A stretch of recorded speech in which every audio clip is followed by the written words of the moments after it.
27 फरवरी 2002 की सुबह गुजरात का गोधरा स्टेशन, एक ऐसी घटना जिसने पूरे भारत को झकझोर दिया।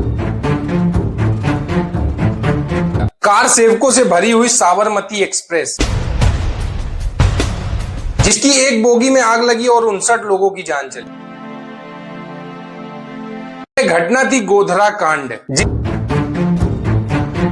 इसके पीछे छिपे हैं कई सवाल और कई विवाद। चलिए जानते हैं आखिर क्या हुआ था 27 फरवरी 2002 के दिन और अभी तक इसमें क्या फैसला हुआ।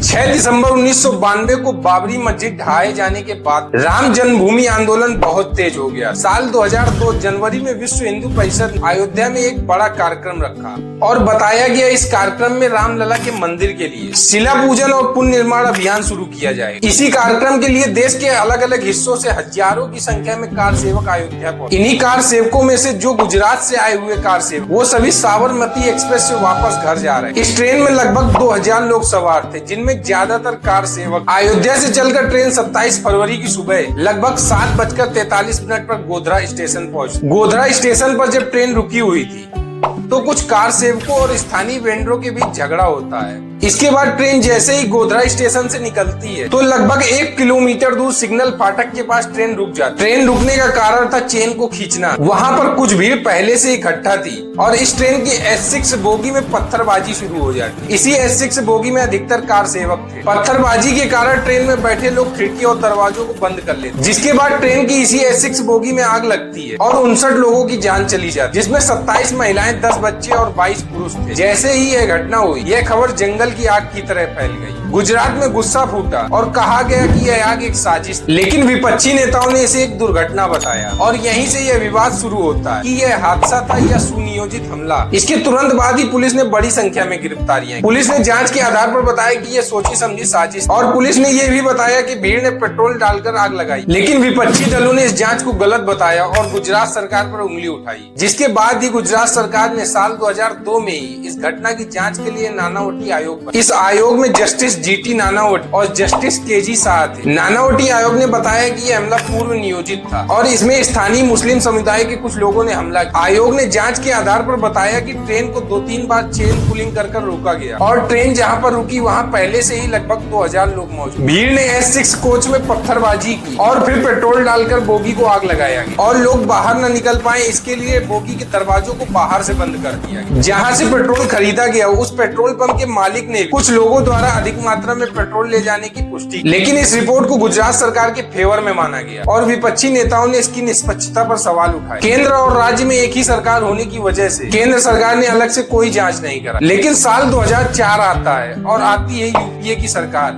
और लालू प्रसाद यादव रेलवे मिनिस्टर बनते। लालू यादव सभी कामों को छोड़कर सबसे पहला काम गोधरा हादसे के लिए जांच समिति बनाने का करते हैं। वो समिति थी UG बनर्जी समिति, जिसका नेतृत्व कर रहे थे जस्टिस उमेश चंद्र बनर्जी। इस समिति ने बताया कि ट्रेन में जो आग लगी थी वो महज एक हादसा था, जिसमें पेट्रोल डालकर ट्रेन को नहीं जलाया, बल्कि आग डिब्बे के अंदर किसी तकनीकी कारण से लगी। लेकिन यह रिपोर्ट भी काफी विवादित हुई और गुजरात सरकार ने इसे राजनीतिक रिपोर्ट कहा। दोनों ही जांच रिपोर्टें कोर्ट में बिल्कुल अलग अलग बता रही थी। इन दोनों ही रिपोर्टों पर नेशनल ह्यूमन राइट्स कमीशन ने पब्लिकली आकर कहा ये दोनों ही रिपोर्ट अपनी अपनी पार्टी को फेवर कर रही, जो कि बहुत बड़ी गलती है। इसका समाज पर लॉन्ग टर्म इफेक्ट पड़ता है और लोगों का लॉ एंड ऑर्डर से विश्वास उठता है। दोनों ही रिपोर्ट अपनी अपनी पार्टी के फेवर में होने के कारण साल 2008 में सुप्रीम कोर्ट इस मामले की जांच के लिए SIT गठित कर। SIT का नेतृत्व कर रहे थे पूर्व CBI निदेशक RK राघवन। SIT ने लंबी जांच के बाद बताया कि ट्रेन में आग पेट्रोल डालकर लगाई। यह घटना पूर्व नियोजित षड्यंत्र। SIT की रिपोर्ट के आधार पर ही साल 2011 गोधरा की कोर्ट ने 31 लोगों को दोषी माना और 63 लोगों को सबूतों के अभाव में बरी कर दिया। 31 लोगों में 11 को फांसी और 20 को उम्र कैद की सजा सुनाई। SIT ने इस घटना का मास्टरमाइंड मौलवी उमरजी को माना, जिसे सबूत न होने की वजह से कोर्ट ने बरी कर। इसके बाद जब ये केस गुजरात हाई कोर्ट पहुंचता है तो हाई कोर्ट ने भी 31 लोगों को दोषी माना और सभी के सभी 31 लोगों को उम्र कैद की सजा सुनाई। इसके बाद साल 2017 में गुजरात सरकार गुजरात हाई कोर्ट के खिलाफ सुप्रीम कोर्ट पहुंची, जहां पर इस मामले की सुनवाई अभी भी जारी। गोधरा कांड एक ऐसा काला अध्याय है जिसे भारत कभी नहीं भूल सकता। इस घटना ने गुजरात और भारत की राजनीति को हमेशा के लिए बदल दिया। एक ट्रेन की बोगी में लगी आग ने पूरे देश को जलाकर रख दिया। यह हमें याद दिलाता है कि नफरत और हिंसा में सिर्फ बर्बादी होती है। दोस्तों, अगर आपको ये वीडियो इन्फॉर्मेटिव लगी हो तो वीडियो को लाइक और ज्यादा से ज्यादा शेयर करें और चैनल को सब्सक्राइब करना न भूलें। तो मिलते हैं इसी तरह की एक और वीडियो के साथ।